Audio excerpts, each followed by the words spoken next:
का सवाल उसी से है जो हम कह रहे हैं कि कांग्रेस का जादू या मोदी मैजिक जो फेल हो रहा है। देखिए 2013 से इसकी शुरुआत होती है, जब उत्तराखंड में जो त्रासदी हुई थी। उस समय ये कहा गया कि बहुत कम समय में मुख्यमंत्री नरेंद्र मोदी ने बहुत सारे गुजरातियों को बचा लिया। ये मैजिक की शुरुआत थी। गुजरात मॉडल के बाद जो एक बड़ा चमत्कार उन्होंने क्या दिखाया कि देखिए कितना जबरदस्त प्रशासन है मुख्यमंत्री मोदी का, और अपने लोगों के लिए उनकी कितनी चिंता है कि उत्तराखंड में सारे लोग मर रहे थे लेकिन इन्होंने गुजरातियों को बचा लिया। हालांकि बड़ा सवाल उठाया भी जाना चाहिए था कि केवल गुजरातियों को बचाने में क्यों रुचि ली। लेकिन खैर, उसके बाद फरवरी 2015 तब तक प्रधानमंत्री वो बन चुके थे।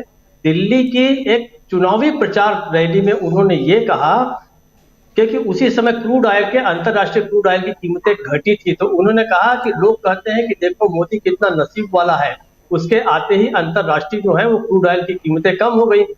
तो इसलिए अब तो लोग ये कह रहे हैं कि भाई जब नसीब वाला एक बना हुआ है प्रधानमंत्री, तो इन बदनसीबों को क्यों बुलाना।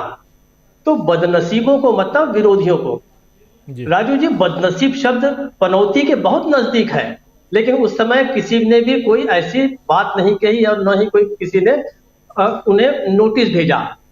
उसके बाद आप थोड़ा सा और आगे बढ़िए तो उन्होंने उनके सारे जो काम होते थे, चाहे वो जनधन योजना हो, चाहे स्टार्टअप, चाहे उज्ज्वला हो, ये यहाँ तक कि नोटबंदी जैसी जो बहुत ही भयानक किस्म की, निष्ठुर किस्म की और बिल्कुल एक तरह से निरंकुश तरीके से जो नोटबंदी लागू की गई, उसको भी लोगों ने चमत्कार ही माना, उसको भी मोदी मैजिक के अंतर्गत एक माना गया। और कहा गया कि देखिए कितनी बड़ी चीज ये जादूगर लेके आया है कि पूरे देश में जो है काला धन समाप्त हो जाएगा, नक्सली खत्म हो जाएंगे, जम्मू कश्मीर में शांति हो जाएगी, वगैरह वगैरह। लेकिन धीरे धीरे 2019 के बाद जो है, उसके बाद जो सर्जिकल स्ट्राइक की भी बातें हुई, ये सारे उनका जो एक जो ऑरा था उनका, उसको वो बढ़ाता गया, ये सारी की सारी चीजें। और अंत में जी। पाया गया कि ये तो बहुत ही चमत्कारी पुरुष है, मतलब इसके पास इतने तरह की हथियार है कि जो भी करता है एक तरह का जादू है। लेकिन अब इसके बाद हुआ यह है कि राहुल गांधी का जो उद्भव हुआ है, जिसकी चर्चा हम कर चुके हैं, कि जो उन्होंने 7 सितंबर 2022 से जो यात्रा निकाली, उसने सब कुछ बदल कर रख दिया। और इसके बाद अब लोग जो हैं मानने लग गए हैं कि चमत्कार वो नहीं है जो आप कहीं पे एसी कमरे में बैठ के या जनता से 500 मीटर दूर के बड़े बड़े स्टेज से बोलते हैं, वो चमत्कार नहीं। चमत्कार तो ये है कि एक आदमी जो है, उसकी पार्टी हताश हो चुकी थी, उसके पार्टी के लोग सक्रिय नहीं थे, लेकिन एक आदमी 4000 किलोमीटर चल पड़ता है, ये चमत्कार था। ये जादू जो है लोगों के सिर पे चढ़कर बोला। इसलिए जो है आज मोदी जो है वो मोदी नाराज है, मोदी हताश है, मोदी, और इसलिए वो कई तरह की बातें बोलते हैं। लेकिन देखिए एक दो चीजें मुझे बड़ी आश्चर्य करती हैं कि पनौती शब्द तो राहुल गांधी ने दिया नहीं, ये तो जनता ने दिया।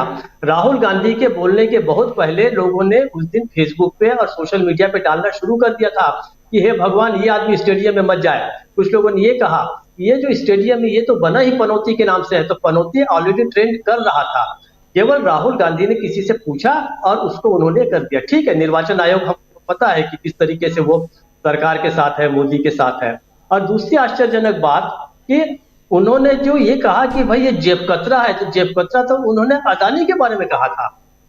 अगर उस वाक्य को आप ध्यान से सुने, हर सभी ने सुना होगा, तो उन्होंने ये कहा कि मोदी जो है ध्यान भटकाते हैं। तो ठीक तो है, इस बात को कई लोगों ने कई बार कहा है कि मोदी जो है मूल मुद्दों से हटके लोगों का ध्यान दूसरी तरफ भटका रहे हैं।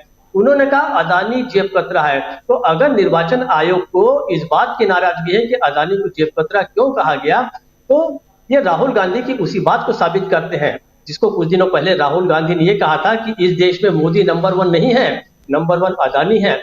मोदी जो है वो दूसरे क्रमांक पर है। तो क्या निर्वाचन आयोग भी मानने लग गया है कि अदानी जो है वही प्रधानमंत्री है, वही नंबर 1 है। अदानी को जेब कतरा कहने पे आपके नोटिस का क्या मतलब है। ठीक है। जी। अब असली अब ये हो गया कि राजस्थान में देखिए, राजस्थान में कांग्रेस का जादू चल रहा है। जिस तरीके से Bharatiya Janata party double engine की सरकार कहती थी, वहां तो डबल जादू चल रहा है, कांग्रेस का जादू। और अशोक गहलोत तो जादूगर है ही। वो मुख्यमंत्री बनने के पहले सारे देश में जादूगरी करते थे घूम घूम के। तो जिस तरीके से डबल इंजन की सरकार, वैसे डबल जादूगरी की सरकार जो है वो शायद राजस्थान में फिर से होने जा रही है।